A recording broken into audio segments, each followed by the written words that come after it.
సాధారణంగా ఇంటి గోడలపైన నల్లటి లేదా ఆకుపచ్చని నాచు పేరుకుపోయి ఉండడాన్ని గమనించి ఉంటాం. అసలు ఈ నాచు ఎందుకు పడుతుంది? నాచు పట్టడం వల్ల ఇంటి గోడలకు ఎలాంటి నష్టం జరుగుతుంది? ఈ నాచు పట్టకుండా ఎలాంటి జాగ్రత్తలు తీసుకోవాలి అన్న విషయాల్ని ఈ వీడియోలో ఎక్స్ప్లెయిన్ చేస్తాను. అసలు ఈ నాచు ఎందుకు పడుతుంది అంటే, నాచు పెరగడానికి తేమ మెయిన్ రీజన్. వర్షం నీరు గోడలపై పడి ఆరిపోకుండా ఎక్కువసేపు ఉంటే అక్కడ నాచు ఏర్పడడం మొదలవుతుంది. ముఖ్యంగా వర్షాకాలంలో గోడలు తడిగా ఉండడం వల్ల ఈ సమస్య పెరుగుతుంది. అలాగే మన ఇంటి చుట్టూ పెద్ద బిల్డింగులు లేదా పెద్ద పెద్ద చెట్లు లాంటివి మన ఇంటికి దగ్గరగా ఉన్నప్పుడు సన్లైట్ మన గోడలపైన చాలా తక్కువగా పడుతుంది. దీనివల్ల ఇంటి గోడలపైన ఉన్న తేమ ఆరక నాచు పెరుగుతుంది. గోడలపైన సాధారణంగా దుమ్ము ధూళి పెరిగిపోతూ ఉంటుంది. ఈ పేరుకుపోయిన దుమ్ము ధూళి, చెట్లు ఆకులు వంటివి నాచుకు పోషకాలుగా పనిచేస్తాయి. ఇవి గోడ రంధ్రాల్లోకి చేరి తేమతో కలిసి నాచు పెరగడానికి సహాయపడతాయి. పాచి పట్టకుండా ఉండాలి అంటే ఎలాంటి జాగ్రత్తలు తీసుకోవాలి?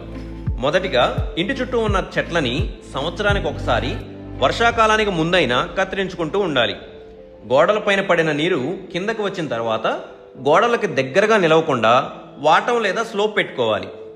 ఇంటి గోడల్లో ఎక్కడైనా క్రాక్స్ ఉంటే వాటిని నీట్గా క్రాక్ ఫిల్లర్తో ఫిల్ చేసి వాటర్ ప్రూఫింగ్ చేసుకుంటే మంచిది. దీనివల్ల తేమ గోడల లోపలికి వెళ్లకుండా ఉంటుంది. శాశ్వతంగా మన గోడలపైన ఈ సమస్యను రాకుండా కంట్రోల్ చేయాలి అనుకుంటే యాంటీ ఆల్గల్ ప్రాపర్టీ ఉన్న పెయింట్స్ వాడడం చాలా మంచిది. ఈ పెయింట్స్లో ఉన్న కెమికల్స్ గోడలపైన నాచు పట్టకుండా అడ్డుకుంటాయి. ఏ పెయింట్స్లో ఈ ప్రాపర్టీస్ ఉన్నాయో తెలుసుకోవాలి అనుకుంటే డిస్క్రిప్షన్లో ఉన్న వీడియో లింక్ ద్వారా తెలుసుకోవచ్చు. నాచును తొలగించే పద్ధతులు. ఒకవేళ ఆల్రెడీ మీ ఇంటి గోడలపైన నాచు పేరుకొని ఉండడం మీరు గమనించినట్లయితే కొన్ని సింపుల్ రెమెడీస్ ద్వారా తొలగించవచ్చు. 1. వైట్ వెనిగర్ని నీటిలో కలిపి గోడలపై స్ప్రే చేసి ఒక 30 నిమిషాల తర్వాత బ్రష్తో గట్టిగా రుద్దడం, లేదా బేకింగ్ సోడాలో నీటిని కలిపి ఆ పేస్ట్ని గోడలపైన అప్లై చేసి ఒక 30 నిమిషాల తర్వాత బ్రష్ లేదా స్క్రబ్బర్తో క్లీన్ చేయండి. ఒకవేళ నాచు ఎక్కువగా ఉంటే బ్లీచింగ్ పౌడర్ని నీటితో కలిపి ఆ సొల్యూషన్ని గోడపై పోసి క్లీన్ చేసుకోవచ్చు. ఒకవేళ మీరు కొత్తగా ఇల్లు కడుతున్నట్లయితే మంచి క్వాలిటీ పెయింట్స్ని ఉపయోగించి ఈ ప్రాబ్లం రాకుండా ముందుగానే జాగ్రత్త పడవచ్చు.